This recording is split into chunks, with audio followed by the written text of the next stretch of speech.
Welcome, everybody, to the latest Fanboys Anonymous Roundtable Discussion Meeting Podcast. I am your host, as always, Tony Mango, and I'm a fanboy, along with my fellow guests here today.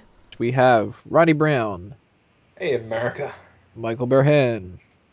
Hi, people. How are you today? Sean Mitchell. Hola. Brandon Liggan. Yo! And Mike Paden. Yo, I just want to give a shout outs to my fans in Croatia. I know you're staying strong there. Is something happening in Croatia? Yeah, there's a serious kale famine going on right now. Oh man, And that sucks. Yes, it's been all over the news. Come on. I mean, I don't drink kale shakes, so I mean, it's not really a. The big kale famine of 2013. We're going to be talking about it for years to come. Well, where if were you you? give Croatian a kale, they live for a day. But if you teach Croatians to fish for kale, they get kind of fucked. Alright, so now that this meeting has been called to order, the fanboys are going to talk about movie trilogies this month. And what better way to start off than with a little bit of news? It seems like, and then of course you can't trust this 100% because we've heard this a bunch of different times before. It seems like we actually might be getting Ghostbusters 3, which the main reason I wanted to talk about this to start off is that was the first article on Fanboys Anonymous. Was my thing about Ghostbusters 3, and I highly doubt that they're going to follow my plot outline, but if they do, they owe me money. But did you get it copyrighted by I the get that Writers Guild of America, Tony? Did you? Yes. Okay, then they do. So, there hasn't really been a lot of news about what the actual storyline is or whatever, but is anybody like actually opposed to getting a third Ghostbusters film, or Yep. is everybody kind of on board? Yep. Okay, yeah, go with it. Why don't you want to see a third one? I believe Bill Murray summarized it perfectly. Nobody wants to see a bunch of old men running around busting ghosts. I do. You don't think that they would be worthwhile in like that whole leadership capacity? It's too late. Let me tell you, we got Ghostbusters 3, and it was Ghostbusters the video game. If you really want to enjoy a third Ghostbusters movie, go and play that game. It's really cool. You got all the characters there. You got all the voice acting. You got a new character in there, which is kind of cool. You got ghosts. You got Slimer. You got to use the gun. You got to drive the car. You got to go in the office. Like, what do you need? Like, yeah. I don't need another You movie. don't play any of the Ghostbusters. You play a rookie, which is awesome. See, I'm all for the trilogy because to me, Ghostbusters 2, even though people kind of consider it like one of the cult classic type of things or whatever, that's not how I want to end off the Ghostbusters movies. Yeah, I mean, that's fair. Statistically, and we'll talk about this too, the third film of a trilogy almost never ends up being good, but sometimes you never know. I mean, that they've waited long enough that maybe they could have finally figured out a fucking storyline for it or something. What about other Ghostbusters? Like, why can't we get different Ghostbusters from a different city? Or I don't know. Why do we got to have these old farts who haven't been funny in 10 years besides Bill Murray? Is Bill Murray even on board? Because I thought he was severely against this. Yeah, he was severely against this. Been funny. Well, he was on and off. What, in Evolution? I've got a question real quick. Tony, what would be the biggest issue with them ending on 2? Because quite frankly, I loved Ghostbusters 2. What were you unsatisfied with? There's a couple things I didn't like about it. Number one, I didn't like how they brought them back in the second one with the storyline that like nobody really believed that it happened and cared anymore and shit. And that was like, you mean to tell me nobody really wants the Ghostbusters to stick around when the fucking Marshmallow Man happened and all that? Like, that always seemed really stupid to me, and I never liked at all that they included Oscar into the movie, and that they kind of made it seem like this was like, oh well, fuck the two of them, like she went off and banged some other guy, and like they did like that whole kind of a thing, although they sort of imply that it might still be Venkman's son, but I kind of want closure with that a little bit, and the fact that it just wasn't as good as number one. I'd kind of like them to do that, the reverse of what a lot of trilogies do, where a lot of trilogies are a really good first movie, an even better second one, and then a terrible third one. I'd rather have them do really good, not as good, and then a step up, kind of. A return to basic. Right, yeah. And not have the Statue of Liberty walking around. And, But it was controlled by all an this advantage. It was controlled by the NES Advantage, though. That's awesome. To me, though, I think they could easily do a third one, but it would have to be the climactic end. It'd be the...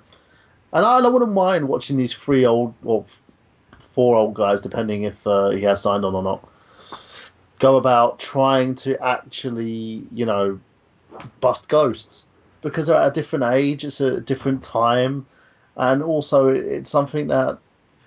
It would kind of be something different in terms of what the franchise can give. well, I don't necessarily think that everything should be rounded out in 3s just for the sake of it, but I'm also a big fan of when things do have a third film, if they can have one. And I think that there is a potential storyline in this with the whole, now we're kind of going out and we need to train new people and kind of leave an open-ended thing. I wouldn't want them to do a 4th one unless the end result of this was just fucking hilarious, which I highly doubt that it would be so good to do the 4th, What if the new Ghostbusters included Shia LaBeouf? I would kill them. I would make them all burn. It would just be a crossover of all of his characters. He would be Sam, the son of Indiana Jones, busting ghosts. You know what the Ghostbusters really needs? It needs a Spanish guy, a girl with purple hair, and a guy in a wheelchair.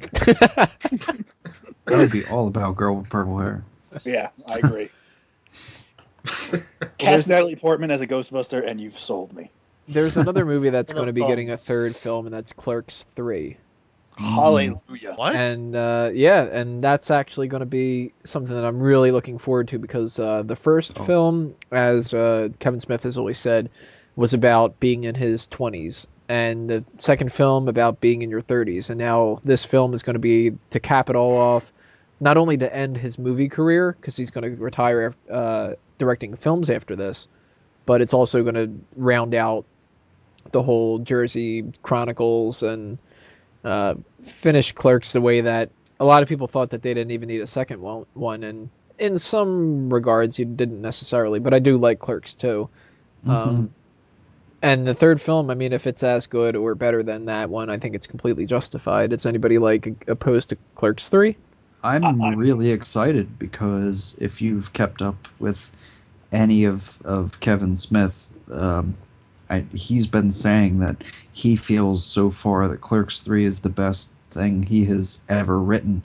And I can understand some of the naysayers talking down on Clerks 2, but I saw that like 4 times in the theater. I really enjoyed that movie, and it felt like such a natural continuation of the original Clerks film, despite the fact that it was so many years later. Say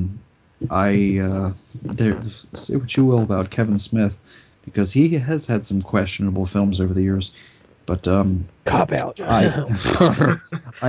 have faith that he'll be able to give the Clerks the ending that it deserves, and I like the fact that he wants to put a cap on the franchise that basically started his film career, and the fact that he wants to go out with a final Clerks movie. I respect that. I think I hope it's as awesome as it seems like it's going to be.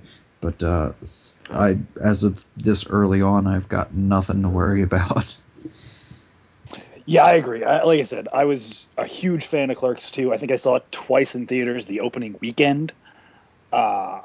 And he's always been a good director that's entertained me. Okay, everyone's allowed to make terrible movies. Jersey Girl.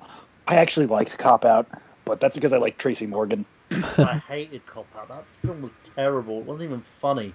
No, Tracy Morgan was good in it. I mean, It was just Tracy Morgan. That's good. That's enough see for him me. sitting there in the street babbling the way that he usually does. That's enough for me.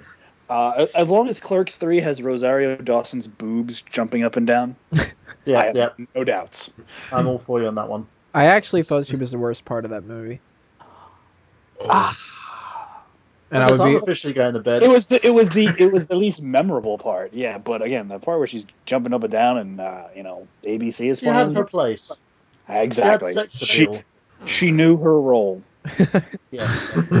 see, I hate that song too, and that just Ugh. makes it even worse to me. Well, maybe that's How a do you cycle. hate that song? That song is so fucking How annoying. do you hate that part of the movie? You can just mute it. That's a good point. See, I love that part of the movie because it's all Randall getting up on the counter and doing that Randall The walk. Randall walk, exactly. That was Randall the walk. best part. That is. That brings up a good point, though, and this is kind of like a jumping off section for us to kind of just bullshit around. The argument in Clerks 2 is what is the better trilogy, or more so, what is the only trilogy that matters? Lord of the Rings or Star Wars? And both of these films are going to have these prequel trilogies, so now it's even more of a reason for people to argue. The prequel trilogy of 1, 2, and 3 of Star Wars, the original of 4, 5, and 6, and then you have The Hobbit being the drawn-out prequels of Lord of the Rings, and really fucking being disappointing as all hell, even if you're not a biggest fan of Lord of the Rings. I wasn't the biggest fan. But It's really funny about the Hobbit to kind of divulge a little bit right now. The Hobbit was actually my favorite out of the books. The Lord of the Rings books, they were okay, but The Hobbit was my favorite thing that Tolkien has written that I have read. And the movies kind of flip-flopped that because the first Hobbit movie, first off, as somebody who loved the book as much as I did, I was immediately disappointed to hear that they were going to try to beat another trilogy out of it. Because if you've read The Hobbit, that book isn't a trilogy. It's supposed to be a lighter-hearted adventure, and it didn't need the grand scope that the Lord of the Rings trilogy would have required. But I think it's disappointing because The Hobbit was the better book, and The Lord of the Rings were the better movies, which is kind of interesting, but Well, let's face it, Peter Jackson needed an excuse to print money. yeah, basically. He needed that additional wing on his house. So that's what he did. Yeah, but he originally wasn't even going to direct it. That's true. It was he going to decided be he who really was wanted that wing. Guillermo del Toro. where everything would have just had extra eyes and pointy fingers. I would watch that. Spanish. Yeah, I love Guillermo del Toro. Pacific It would Rim have is just been a flat-out horror movie. Well, probably would have been better than what we got. Jeez. El Hobbit. My confession was I never made that unexpected journey to go see it. Or Did the not Giants were waste your losing money. one day. Like I said, I wasn't disappointed by The Hobbit. The Giants were losing one day, and I had nothing to do on a December afternoon, so I went to go see it. My experience with Lord of the Rings, and are we all going to, just to throw this right out there, and then we can beat the shit out of it afterward, are we all going pro Star Wars? Pro Star Yes. Wars. Yes. Yeah, definitely. Between those two, absolutely. All right, good. See, I So think that personally, spoiler hold alert, on, we're doing hold on really quick. I think for the most part that the difference in opinion is a generational difference, I think, because we're all in our late 30s or so. I think Star Wars, we grew up with Did that. you I say think we're in our late 30s? Yeah, I was I ain't gonna- that old. Oh, I I'm was Who gonna here sorry. is say in their something late about that. 30s? late, This is for the late, people that are listening 10 years from now. late 20s. I'm sorry, I misspoke. Late 20s. Not even there. I'm 21. Oh well, get the fuck out. What You are you balance doing with out. these old men? You balance out Burhan. But I meant to say late 20s. Anyway, I think for us, What's your stigmata moment? Star Star Wars was really big when we were little, and as a result, we were exposed to it really early. I'm assuming, but I know that's how it was for me. I first saw the first Star Wars movie. I had to have been like 7 or so, and I think that's part of the reason it left the imprint that it did, because I mean, if you ask me today, Lord of the Rings versus the original Star Wars, I'm going to pick Star Wars.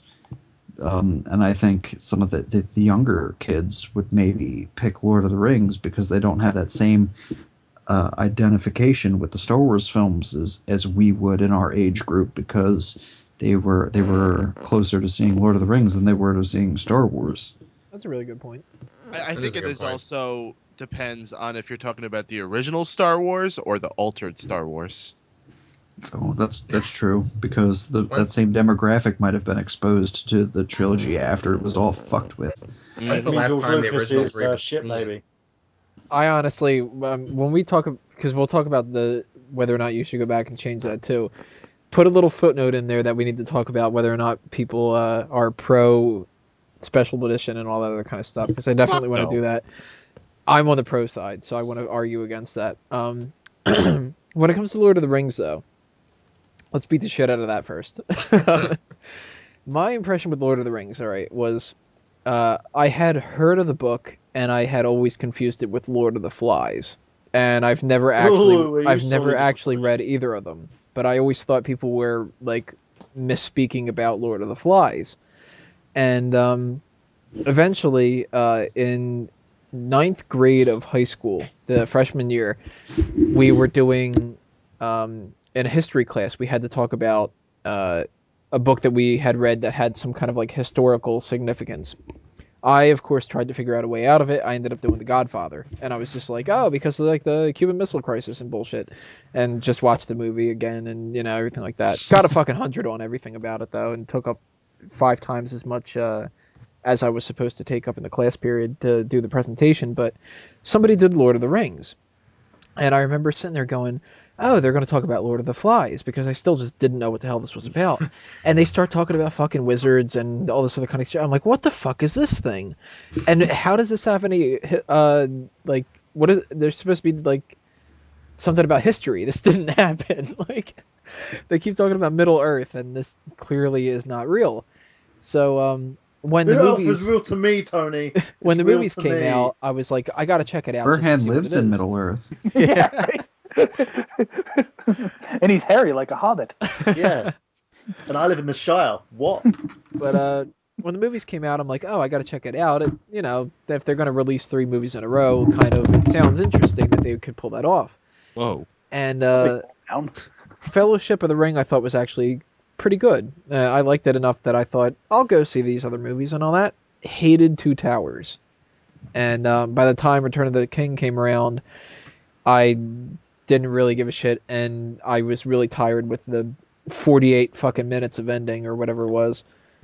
But the connection with the Star Wars and the Lord of the Rings thing for me, why I like Star Wars better and everything, is mostly because of the plot. And I'm not a fan of wizards and magic and all that kind of crap.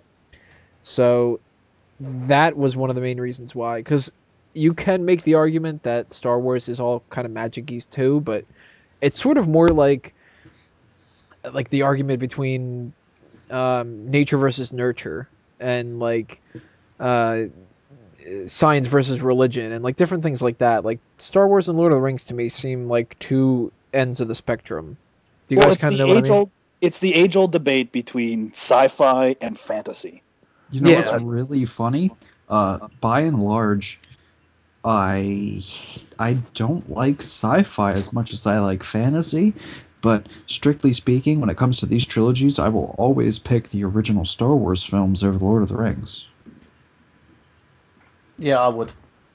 Yeah, that's a no-brainer for me. Yeah. And when it comes That's because I'm old. When it comes to the prequel trilogy and everybody, you know, shits upon that and whatever, I think it's funny that The Hobbit is fulfilling the same kind of a fantasy. Like, everybody's just kind of like, The Hobbit's not really that good, and, you know. It's because you go from having the big explosion, the big climax, and then you're like, oh, here's a prequel that we're going to stretch out for 3 fucking films. Because Peter Jackson needs more money. The Hobbit, to me, seems like... And I watched that movie. Of course, I haven't seen the other 2 because they haven't come out yet. And I probably will download them. Illegally. Right, yeah. No, I'll legally download them. Nudge, nudge. but I'm certainly not paying any money for them. The Illegally. Yeah. The way that operates is that's kind of everything I don't like about those movies, so that's why I don't like it. Does anybody really like Lord of the Rings? I mean, we talked about I love the movies. I've never read the books. I've attempted to read the books. I attempted to read them in PDF format, which is, again, probably not the best idea because lots of straining of my eyes staring at a computer. You know what you should do? Books on tape. Yeah, it would have to be a certain person reading it. Because I tried reading Shatner. Oh man, does such a thing exist? It'll be Jason Alexander according to Seinfeld. I might listen to that. I tried to listen to a Star Wars book on tape one time, and it was just really weird listening to one person do every single voice. So I don't know. Star Trek: The Return, and it was all Shatner, and I loved it. Okay, well, I might have to do that. But yeah, I've never read the books, but I love the movies. Like I will watch the movies pretty much anytime. I did read the books, and because of that, I could really appreciate the movies because, I mean, obviously there is that bit that gets cut out because they can't include everything. And I mean, The Lord of the Rings is really heavy on songs, but songs rarely play any part in the movies. And there are even important characters like Tom Bombadil who get cut out of the trilogy completely.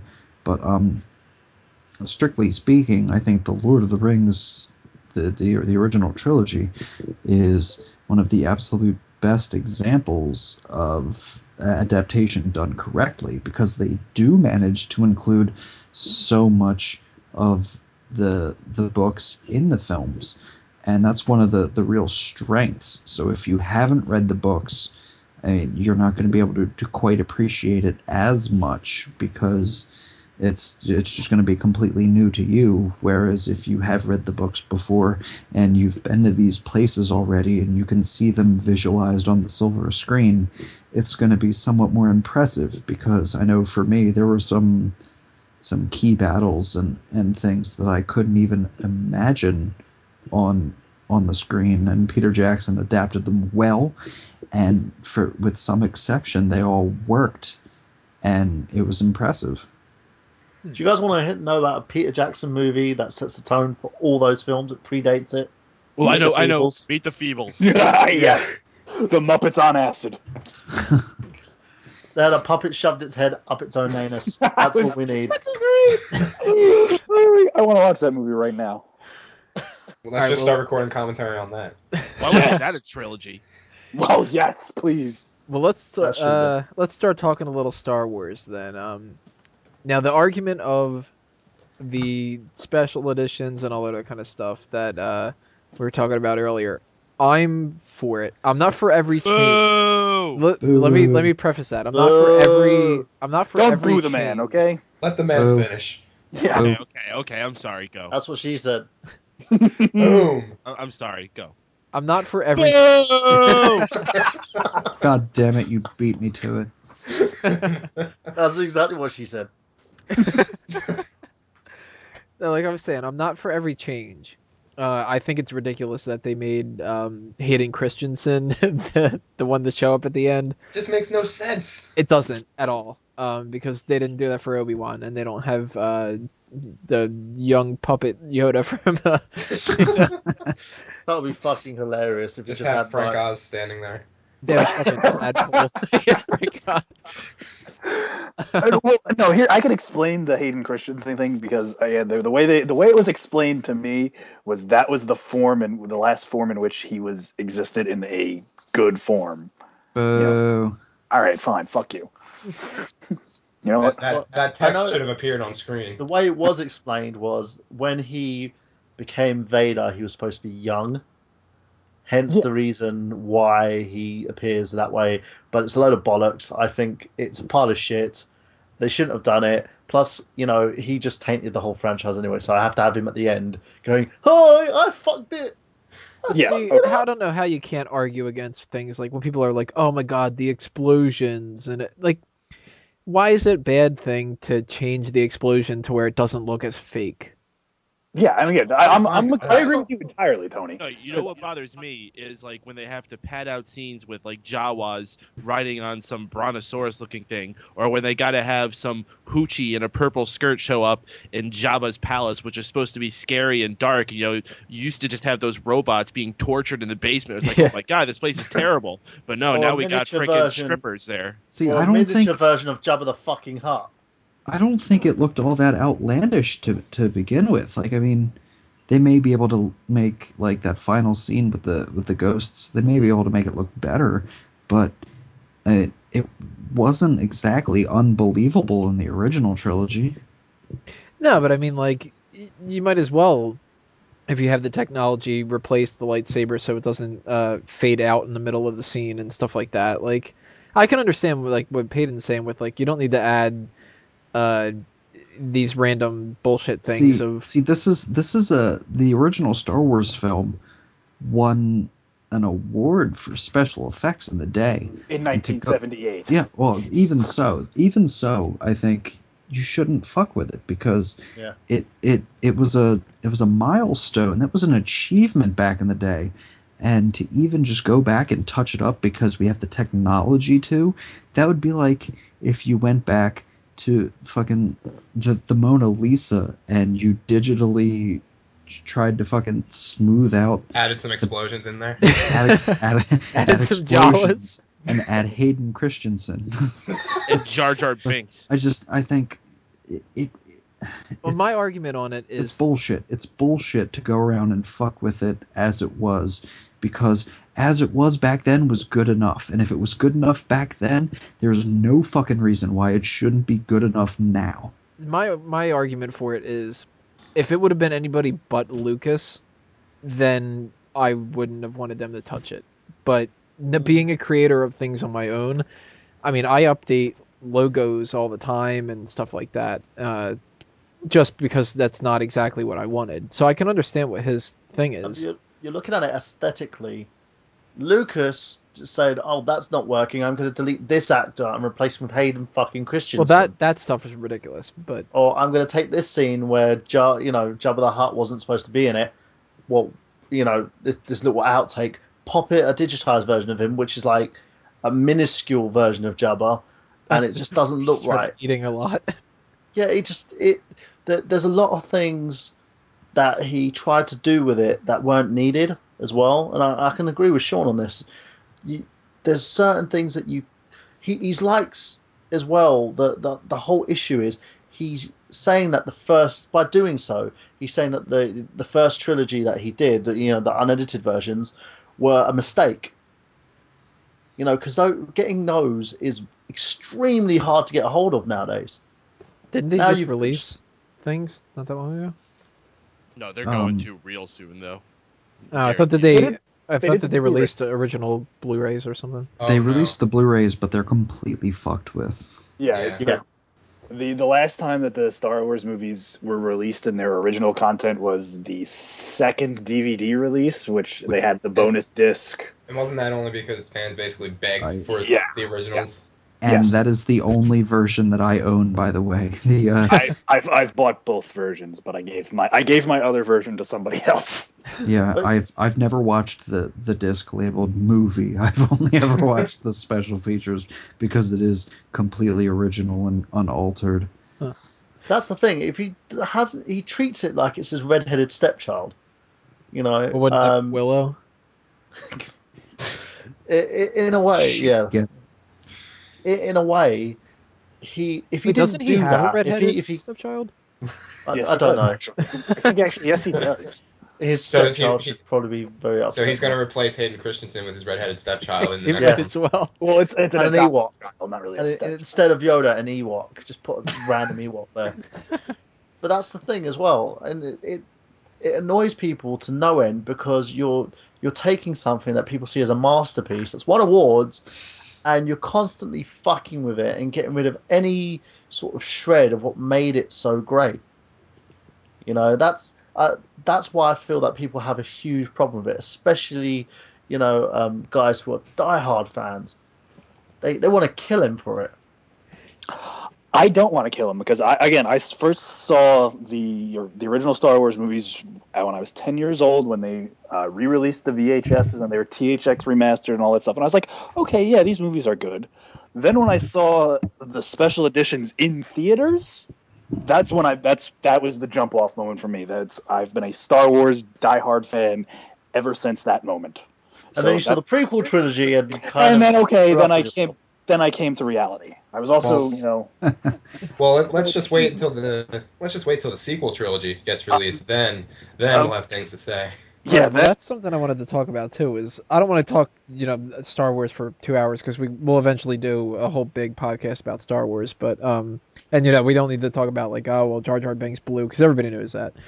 But keeping it based off of like a trilogy discussion, a lot of people were clamoring for the prequel trilogy, and they were really disappointed in it. And for some reasons, like Jar Jar and Anakin saying "yippee" and a bunch of other crap like that, there's a lot of the execution that turned out. I like that part actually. Yeah, that never bothered me too much. The yippee or the no?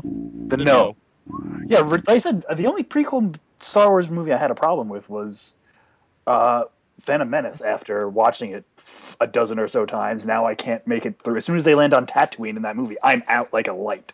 It would happen when I went to go see it in 3D because, again, that's what kind of a fucking person I am. I have to say to you, Brandon, the porn is so much better, and also in 3D. I don't know if I could bring myself to do that. Like Star Wars to me is that holy to me. I don't think I could taint it with pornography. Well, the girl looks like Natalie Portman. That's what I'm saying. Are you sure it's not Natalie Portman? Probably is. Don't. How dare you? Okay. Do not besmirch the name of my beautiful Jewish princess. Anyway, I disagree because I maybe I haven't seen the Phantom Menace as much, and certainly it was disappointing, but I can still get through it. The second film, The Clone Wars, has put me to sleep every time I have tried to watch it. Even that space balloon fights. Even that last, half hour or so, the Yoda lightsaber fight does nothing for you. The last half hour is the only part that I can actually remember because the rest of the movie is just this is just some teenage Hayden Christensen bitching and whining and crying and talk about a guy who has absolutely no charisma whatsoever. I mean, they betray the Emperor, and I'll just stand here looking really straight-faced. You underestimate my power. They had no chemistry between them whatsoever. I think that's what kind of killed the prequel trilogy, is because the romantic storyline did not turn out that way. It ended up just being this awkward, Well, it did look like this little teenage girl was in love with a baby. That's probably why. Well, reeling it back a little bit and talking more about the trilogy things. The original trilogy, it kind of does that little curve that we talked about before. First Star Wars, everybody goes apeshit over it. Empire, almost everybody thinks that Empire is better. I kind of maintain that a lot of times when people say that the second film is better in a trilogy, they're not counting that they're also counting the first one. And we'll talk about that with a lot of different things here. And Return of the Jedi is a bit of a disappointment. People think usually they rag on the prequel trilogy and all that. What do you guys think is going to happen with the sequel trilogy? Do you think it's going to be better or worse? Or I highly doubt it's going to be better than the original trilogy. Oh, yeah, definitely. But I am very intrigued by J.J. Abrams taking over for Episode 7. Mm-hmm. Just J.J. Abrams and the people at Disney being in charge behind it. I mean, Disney has done absolutely wonderful things for Marvel. I mean, Marvel was heading in a dark, dark direction, and Disney really saved them. So I'm hoping they could do the same thing for Star Wars. And with J.J. Abrams at the helm too, I have full confidence in this upcoming trilogy. Yeah, I have faith. I have faith, but again, until I actually see stuff, I can't definitively say anything. I'm happy J.J. Abrams got it. I thought Ben Affleck would have been a good choice too, after Argo and The Town. I mean, he's probably the best director in Hollywood right now. I would have been good with Matthew Vaughn too. Matthew Vaughn too. Jon Favreau was another one I would have liked to see, but I guess He yeah. would probably cast himself as like a minor character that probably gets a big paycheck out of that as well. I have no problem with that. Could have gone And you with know who Uwe they Boll. could have always just gone with? The greatest director of all time, Steven Spielberg. Yeah, I'm glad he didn't. I think at this point Spielberg doesn't need that to further his career. He's already got Lucas's stench on him that he's trying to clean off. He would only risk fucking things up and having people hate him for it. I think. Yeah. Must wash off You know- crystal skulls. We could You get, know, get the you guy know from the who room. should have directed the upcoming Star Wars movies? Michael Bay. Michael Bay doesn't even direct Michael Bay movies anymore. Thank goodness. Uwe just- Boll. You, sir, are trolling. I am, but it's funny because just imagine now, because of J.J. Abrams, the lightsabers are going to be obscured because of lens flares. But if we would have gotten Michael Bay, they would have just been exploding all the time forever. Well, does anybody Just have opened anything up else like to the say super about Star Wars and Lord of the Rings before we move on to kind of like a grab bag? Well, hopefully there'll never be a reboot of Lord of the Rings or a continuation trilogy. A sequel trilogy. A Silmarillion movie. When Peter Jackson decides he wants a new house, that's when the sequel trilogy will come on. He wants a moat. His castle. Well, he made that moat to protect him from everyone being pissed off about the new trilogy. There's one moat to rule them all. Well, he actually thinks Black Sheep is autobiographical and decides that he needs a drawbridge and a moat to keep the black sheep away. Guys, the sequel Lord of the Rings movies would be about a clit piercing.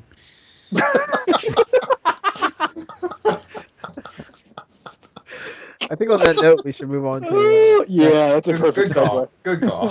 All right, check out the next part coming up your way.